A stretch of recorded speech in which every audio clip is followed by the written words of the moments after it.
जय माता दी दोस्तों। नवरात्रि के दूसरे दिन की आराध्य देवी है माँ ब्रह्मचारिणी। आज के इस वीडियो में हम जानेंगे माँ ब्रह्मचारिणी का स्वरूप, उनकी कथा, उनकी पूजा विधि और उनकी आराधना का महत्व। तो चलिए शुरू करते हैं देवी माँ की इस दिव्य कथा के साथ। माँ ब्रह्मचारिणी शांति और तप की देवी हैं। उनके दाएं हाथ में जप माला और बाएं हाथ में कमंडल रहता है। उनका स्वरूप अत्यंत ही तेजस्वी और सरल है।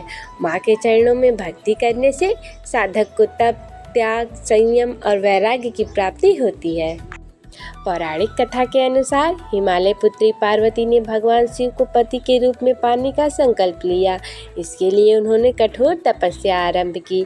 सालों तक वे केवल फल फूल खाकर तपस्या करती रहीं, फिर केवल बेलपत्र और घास पर निर्वाह किया और अंत में उन्होंने वर्षों तक निर्जल व निराहार रहकर भगवान शंकर को प्राप्त करने का कठिन व्रत किया।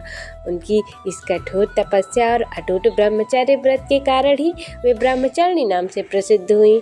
उनकी साधना से प्रसन्न होकर भगवान शिव ने माता पार्वती को अपनी अर्धांगिनी के रूप में स्वीकार किया। यही कारण है कि नवरात्रि के दूसरे दिन माँ ब्रह्मचारिणी की पूजा की जाती है। नवरात्रि के दूसरे दिन माँ ब्रह्मचारिणी की पूजा की जाती है। इस दिन साधक को स्वच्छ वस्त्र पहनकर कलश स्थापना करनी चाहिए। माँ की प्रतिमा या चित्र के सामने दीपक जलाकर रोली, चावल, पुष्प, धूप और अक्षत से पूजन करें। गुलाब या कमल का फूल अर्पित करना शुभ माना जाता है। माँ को मिश्री और चंदन विशेष प्रिय है। उनकी पूजा से साधक को ज्ञान, तप और संयम की शक्ति प्राप्त होती है। माँ ब्रह्मचारिणी की उपासना करने से मनुष्य में त्याग, संयम और ब्रह्मचर्य की शक्ति आती है। जीवन के दुख, संकट और क्लेश समाप्त हो जाते हैं। साधक को सफलता और विजय की प्राप्ति होती है। कहा जाता है कि जो व्यक्ति पूरे भाव से माँ ब्रह्मचारिणी की पूजा करता है, उसका जीवन सद्गुणों से भर जाता है और उसे मोक्ष की प्राप्ति होती है।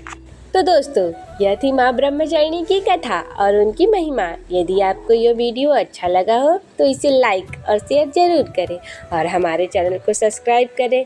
नवरात्रि के हर दिन की कथा और पूजन विधि हम आपके लिए लाते रहेंगे। जय माँ ब्रह्मचारिणी।